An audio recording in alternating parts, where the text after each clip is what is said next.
मेरा नाम डॉक्टर तेज प्रताप सिंह है। मैं सर्जिकल ऑन्कोलॉजिस्ट हूँ नारायणा हेल्थ जयपुर में। आज हम बात करेंगे सॉफ्ट टिश्यू सार्कोमास के बारे में।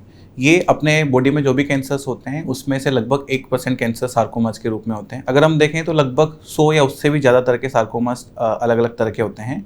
ये यूजुअली अपने हाथ, पैर या फिर ट्रंक वाला जो सॉफ्ट टिश्यू होता है उसको अफेक्ट करते हैं। अगर हम इसके सिम्टम्स की बात करें तो डिपेंड्स कि किस जगह पे किस ऑर्गन में तकलीफ है उसके अकॉर्डिंग सिम्टम्स रहते हैं। यूजुअली एक्सट्रीमिटीज़ को अफेक्ट करते हैं, तो उसमें पैर में या हाथ में किसी तरह का सूजन आना या फिर हड्डी के अंदर दर्द होना या फिर चलने फिरने में दिक्कत आना, ये सब कहीं ना कहीं कैंसर के सिम्टम्स हो सकते हैं।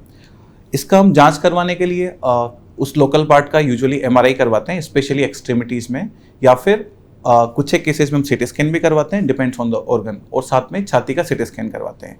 इसमें किस तरह का ट्यूमर है उसका पता कराने के लिए हम बायोप्सी करवाते हैं।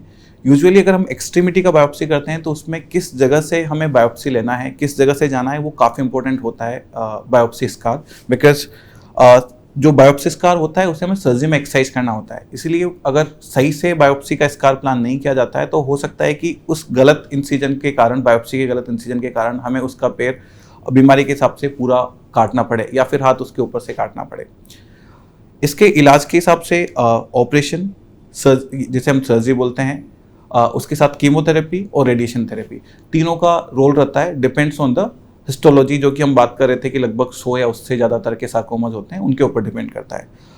यूजुअली अगर हम एक्सट्रीमिटी सार्कोमास की बात करते हैं जो कि हाथ या पैर को अफेक्ट करते हैं, तो पहले इस तरह से था कि जहाँ पे बीमारी है उसके ऊपर से उसको कट कर दो, यानी कि एम्पुटेशन कर दो जहाँ पे बीमारी है उसके ऊपर से। लेकिन टाइम के साथ में चीज़ें चेंज हुई है, सर्जिकल स्किल्स इंप्रूव हुई है, इमेजिंग इंप्रूव हुई, तो हमारा मोस्ट ऑफ द केसेस में ये रहता है कि हम लिम्ब को प्रिजर्व करें, और उसके साथ में लिम्ब प्रिजर्व करने के साथ में हम इक्वल ऑन्कोलॉजिकल आउटकम दे पाएँ और बचा हुआ जो लिम्ब है वो फंक्शनल रहे।